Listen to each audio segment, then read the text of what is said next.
Seorang isteri solat isyak berjemaah bersama suaminya. Ketika membaca surah Al-Fatihah, suami itu tertinggal satu ayat. Bolehkah isteri mengeluarkan suara mengingatkan suami dengan membaca ayat yang tertinggal tersebut sebelum suami itu rokok?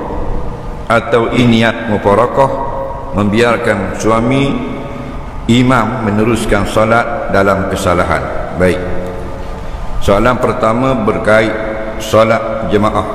Semayang di rumah, suami jadi imam, isteri jadi makmum. Tiba-tiba suami tinggal satu surah, contohnya dia tak baca Ar-Rahmanir-Rahim, Bismillahirrahmanirrahim, Alhamdulillahi Rabbil Alamin, Maliki Yaumiddin. Tak ada Ar-Rahmanir-Rahim, satu ayat tertinggal. Isteri sedar. Jadi bolehkah isteri tegur suami yang salah itu, ataupun isteri buat diam je mufarakah dan biarkan suami semayang dalam keadaan salah? Yang mula-mula kita kena tahu apakah hukum baca Fatihah dalam semayang. Baca surah Fatihah dalam semayang wajib. Baca Fatihah di luar semayang tidak wajib. Itunya surah yang wajib dibaca dalam semayang. Yang tidak sah semayang kalau tak baca ialah surah Fatihah. Surah lain panjang lagu mana pun beratus ayat, tidak ada kewajipan. Sebab tu dipanggil surah Fatihah ni juga namanya Al-Quran Azim. Nama Fatihah kot. Kerana dia besar nilainya bagi orang mukmin. Dan Nabi pesan, la salata liman lam yaqra bi Fatihatil Kitab. Tidak semayang atau tidak jadi semayang orang yang tidak membaca surah Al-Fatihah. Dan begitu juga kata ulama-ulama, siapa yang membaca kurang satu ayat atau kurang satu perkataan dikira tidak membaca Fatihah. Maka dalam masalah suami jadi imam tertinggal satu ayat, tidak sah bacaan Fatihah.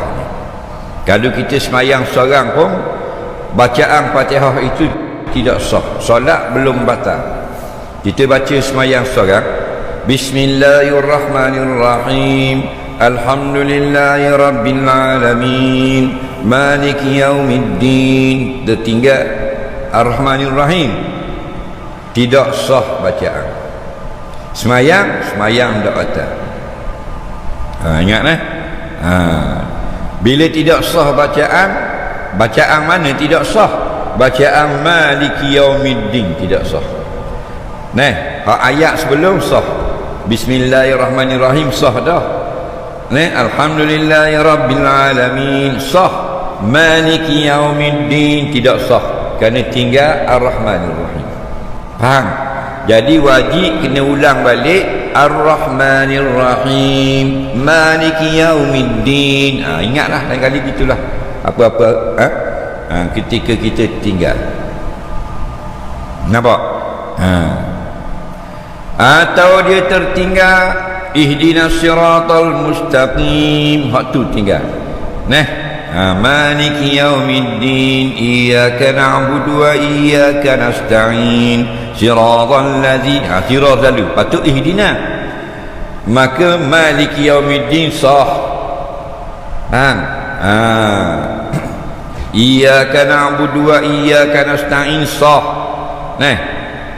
Siratal ladzina tidak sah. Kenapa dia tak baca ihdina?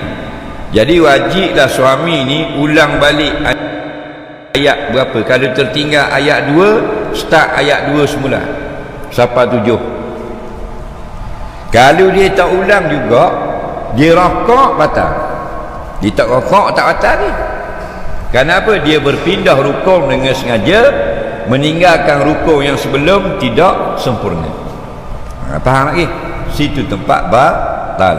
Jadi kalau kita baca Fatihah tersalah, tidak batal lagi, wajib kena betul. Faham lagi? Tak betul juga, kita pun rokok maka dikira sengaja rokok tanpa baca Fatihah dengan betul, batal. Jadi orang puang ni Nabi kata kalau nak tegur imam kena tasbih. Apa tasbih? Tepuk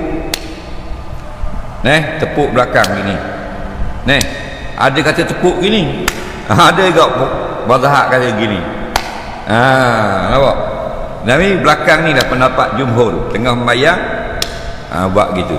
Jadi kalau imam itu reti, kalau imam tak reti, bekak tangan lepuk faham lagi. Dia tengok mana main pula ni belakang. Jadi kenapa gitu? Kerana suara perempuan itu dijaga syarak, tak boleh tepik-tepik kuat-kuat. Kita patah-patah suara. Tak ada orang jepuk buat seka TikTok. Tiba-tiba sembahyang dengan suami je. Ada fitnah tak suara perempuan? Tak suami dia. Maka berlakulah pandangan yang berbeza di kalangan ulama fiqh. Sehingga ada kaum mengatakan kalau sembahyang dengan suami boleh disebut, boleh dia baca, boleh dia bersuara. Jadi untuk lelaki tinggal benda Ar-Rahmanir Rahim, bini belakang Ar-Rahmanir Rahim, kata gitu. Untuk lelaki pun tinggal, hukumnya boleh.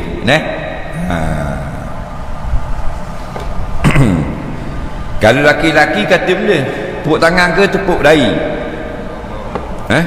Subhanallah. Tok imam salah, patutnya turun sujud atau berdiri. Salah, kita kata mana subhanallah, maka imam pun berdiri semula.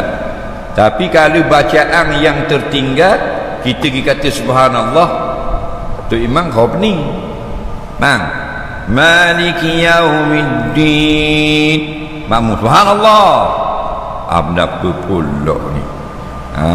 Jadi masa tu kita kata surah benda yang patut imam baca. Ar-Rahmanir Rahim, kita Ar-Rahmanir Rahim kata belakang itu. Tu imam pun Ar-Rahmanir Rahim. Kalau dia pergi mufarakah, dia sah, tu imam tak sah. Kenapa? Meninggalkan satu ayat dalam Fatihah. Sesat masalah. Bagaimana jika seorang itu mengaku dia berakidah ahli sunnah wal jamaah, berkemungkinan tetapi tak tahu apa-apa iktikad yang dipegang oleh ahli sunnah wal jamaah, berkemungkinan dia berpegang pada iktikad yang batil. Baik,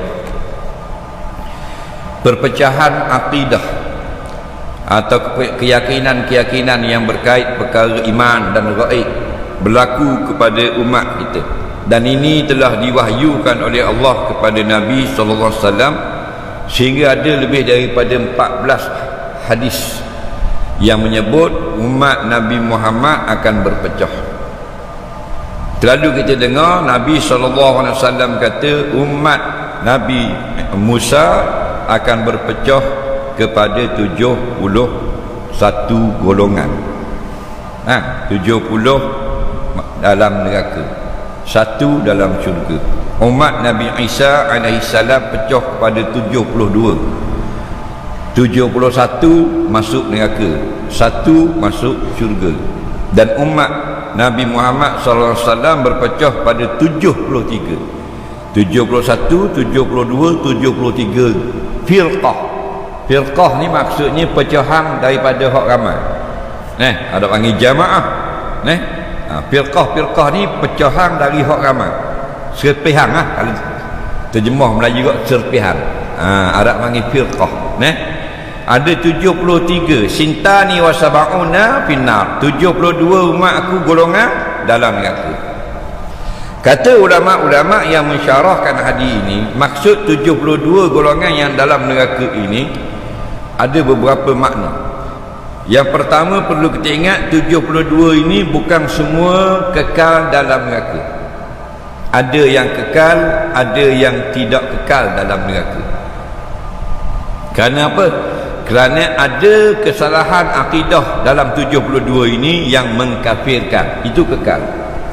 Ada akidah yang tersalah itu tidak mengkufurkan, maka itu tidak kekal. Kerana kita sabit dalam hadis-hadis sahih, orang mukmin jika berat dosa masuk neraka tidak kekal. Akhir sekali Allah akan keluarkan ahli neraka daripada neraka masuk ke dalam syurga.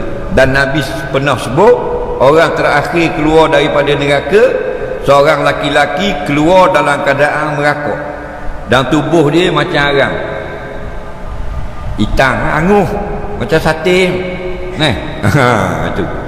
Last kali seorang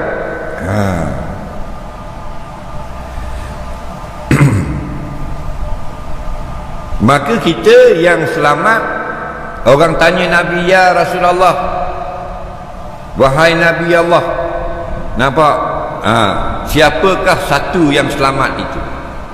Ada beberapa versi yang Nabi jawab. Antara yang popularnya, man ana alaihi wa ashabi, nampak? Atau ma ana alaihi wa ashabi, iaitu jalan yang aku ada atas jalan tu dan sahabat-sahabat aku. Faham lagi? Itulah dia panggil jalan yang selamat. Dan ada hadis yang lain Nabi jawab al-jamaah.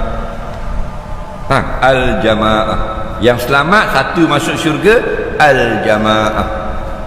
Nampak? Dan ada hadis yang lain mengatakan kumpulan yang ramai. Nampak? Maknanya sauda azam ni maknanya orang yang ramai, majoriti manusia. Itu yang selamat. Baik. Jadi kita belajar dah semua, orang ustaz tu guru mengajar, akidah yang selamat ialah ahli sunnah wal jamaah. Ahli sunnah, sunnah itu jalan Nabi dan para sahabat. Wal jamaah, jalan yang dah ditinggalkan kepada kita oleh ulama-ulama yang benar sampai hari kiamat. Jadi kita, siapa yang berada pada jalan ni, dia ahli sunnah, dia selamat. Tapi tidak dengan dakwaan. Kita dakwa saya ahli sunnah, boleh jadi dan boleh jadi tidak. Sebab itu hanya dakwaan. Kalau orang tanya boleh berapa peksa dik? 8A. Mana slip? Dia ni waktu baik. Pasal dalam slip 8E. Dia kata je 8A. Boleh jadi betul, boleh jadi salah. Jadi kalau kita mengaku ahli sunnah wal jamaah, boleh jadi betul, boleh jadi tidak betul. Walhasilnya biarlah kita ni tak mengaku pun tak apa. Duduk atas jalan ahli sunnah wal jamaah. Caranya dengan mendalami ilmu agama.